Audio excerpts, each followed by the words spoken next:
Alrighty, so we're going to be demonstrating the 4-to-1 mux with a 3-bit select input. We'll first begin by showing a set of the switches right here. So these first 4 switches are the switches for A through D, A through D, and then these last 3 switches right here are our select bit.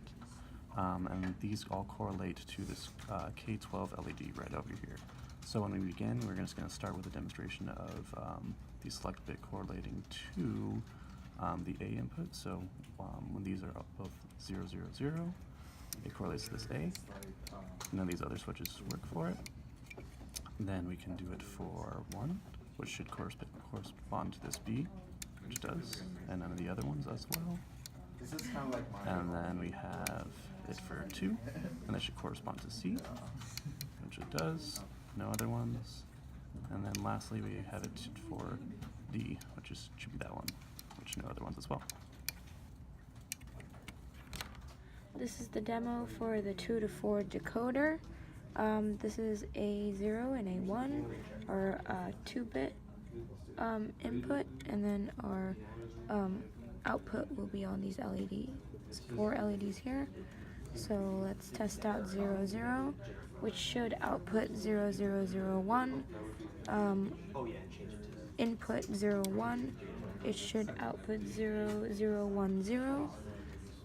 Input 1, 0, it outputs 0, 1, 0, 0. And inputting 1, 1, it outputs 1, 0, 0, 0.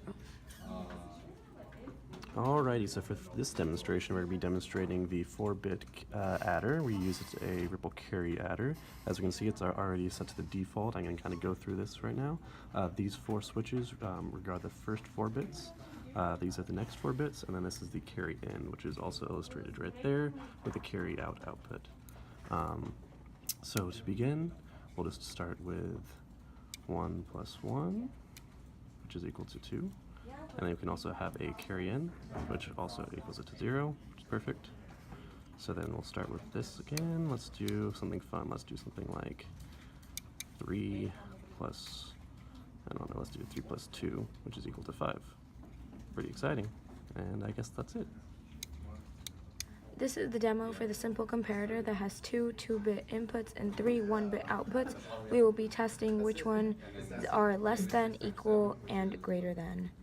First one we will be doing is 1, 0, 1, 0, which should say equal, which is the middle LED right there.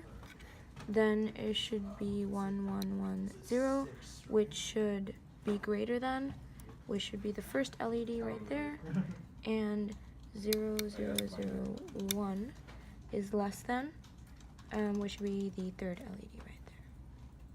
Alrighty, so this is the demo for the 2-bit ALU.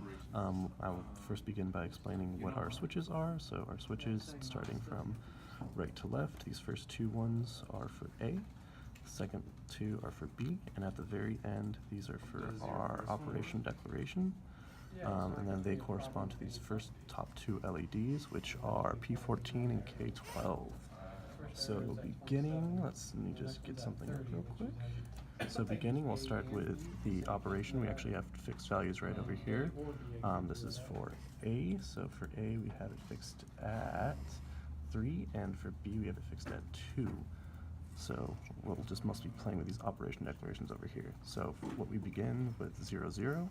So 0, 0 stands for A plus B. We don't have an overflow LED for this, so it just shows 5, which is just the 1 value. Then we'll start with, next we'll go with A plus not B plus 1, which is this one right here. And that gives us the same value, which is accurate. Then we'll go with 1, 0, which is A and B, which gives us that value. And then we'll do 1, 1, which is A or B, which is that value. This is the demo for the signed multiplier. The first 4 switches are for the 4-bit input A. The last 4 switches are for the 4-bit input B. The 8 LEDs here are correspond to the 8-bit output. First we will be trying 6 times 5, which is 0, 1, 1, 0 times 0, 1, 0, 1, and you get an output of 0, 0, 0, 1, 1, 1, 1, 1, 0, which is 30. Next, we will be trying negative 3 times negative 3 times 7, and in order to do this, we will be implementing the 2's complement for negative 3, which is 1, 1, 0, 1 times 7, which is 0, 1, 1, 1, and we get 1, 1, 1, 0, 1, 0, 1, 1, which corresponds to negative 21.